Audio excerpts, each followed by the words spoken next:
નમસ્કાર મિત્રો, આજે આપણે આ વિડીયોમાં ગુજરાતી નિબંધ હડતાલ એક સામાજિક સમસ્યા અથવા હડતાલનો રોગ એના વિશે જોઈએ. વર્તમાન યુગમાં પોતાની માંગણીઓ સંતોષવા, પોતાનું ધાર્યું કરાવવા હડતાલરૂપી હથિયાર ગમે ત્યારે ગમે તેની સામે ઉગામવામાં આવે છે. આપણા દેશમાં ઔદ્યોગિકરણને કારણે અનેક વ્યવસાયોમાં મજૂરો અને મૂડીદાર એવા બે વર્ગો અસ્તિત્વમાં આવ્યા. ઉત્પાદન વધ્યું તેમ મતભેદો પણ વધ્યા. તેનું કારણ અત્યારે માણસોમાં સહનશક્તિનો અભાવ જોવા મળે છે.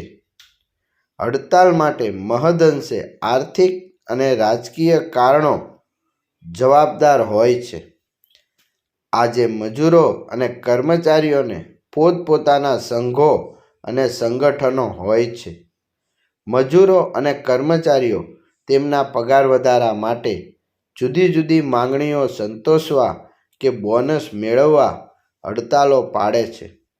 કેટલીકવાર મોંઘવારી અને ભાવ વધારાનું કારણ આગળ ધરીને વિરોધ પક્ષો હડતાલો પાડે છે. કોઈવાર રાજકીય નેતાની ધરપકડ થાય ત્યારે તેને છોડાવવા, માલિકોના અન્યાયી વલણનો વિરોધ કરવા, કામના કલાકો ઘટાડવા હડતાલ પાડવામાં આવે છે. ડોક્ટરો, ઓફિસો, બેંક અધિકારીઓ, કંડક્ટરો પણ આ હડતાલમાં જોડાય છે. ક્યારેક શિક્ષકો, પ્રોફેસરો અને વિદ્યાર્થીઓ પણ આ શસ્ત્રનો ઉપયોગ કરે છે. ક્યારેક સરકારના અઘટિત પગલાંનો વિરોધ કરવા માટે અથવા ભાષા, પ્રાંતીય સીમા કે જળના વિવાદો આગળ ધરીને સામાન્ય નાગરિકોને હડતાલમાં જોડવામાં આવે છે. વધતી જતી મોંઘવારી અને ચીજવસ્તુઓની અછત પણ ક્યારેક હડતાલ માટે કારણભૂત બને છે. સરકારે કોઈ નેતા કે મહાપુરુષની ધરપકડ કરી હોય તો તે પણ હડતાલનું કારણ બની શકે છે. આમ ભારતમાં હડતાલ એક વ્યાપક મનોવૃત્તિ બની ગઈ છે. હડતાલની સફળતા માટે હડતાલિયાઓમાં સંપ અને સહકાર જરૂરી બને છે. જો હડતાલનો હેતુ યોગ્ય તેમજ ન્યાયી હોય અને તેને જનતાની સહાનુભૂતિ પ્રાપ્ત થયેલી હોય તો હડતાલ સફળ થઈ શકે છે. હડતાલની સફળતા માટે અહિંસા, શિસ્તબદ્ધતા અને યોગ્ય નેતૃત્વ અત્યંત જરૂરી છે. બધી હડતાલો સફળ થઈ શકતી નથી. કેટલીકવાર મૂડીવાદીઓ હડતાલિયાઓમાં ફાડફૂટ પડાવે છે કે તેમના આગેવાનોને પ્રલોભનો આપીને પોતાના પક્ષે ખેંચી લે છે અને હડતાલને તોડી નાખે છે. કોઈવાર માલિકો બહારથી મજૂરો બોલાવીને ઉત્પાદન કાર્ય ચાલુ રાખે છે. પરિણામે હડતાલ પાડનારા મજૂરો બેકારીનો ભોગ બને છે. ઘણા માલિક કારખાનાને તાળા મારી દે છે. આવી સ્થિતિમાં હડતાલ લંબાતા મજૂરો આર્થિક મુશ્કેલીમાં મુકાઈ જાય છે. તેમનું મનોબળ ભાંગી પડે છે અને પરિણામે હડતાલ તૂટી પડે છે.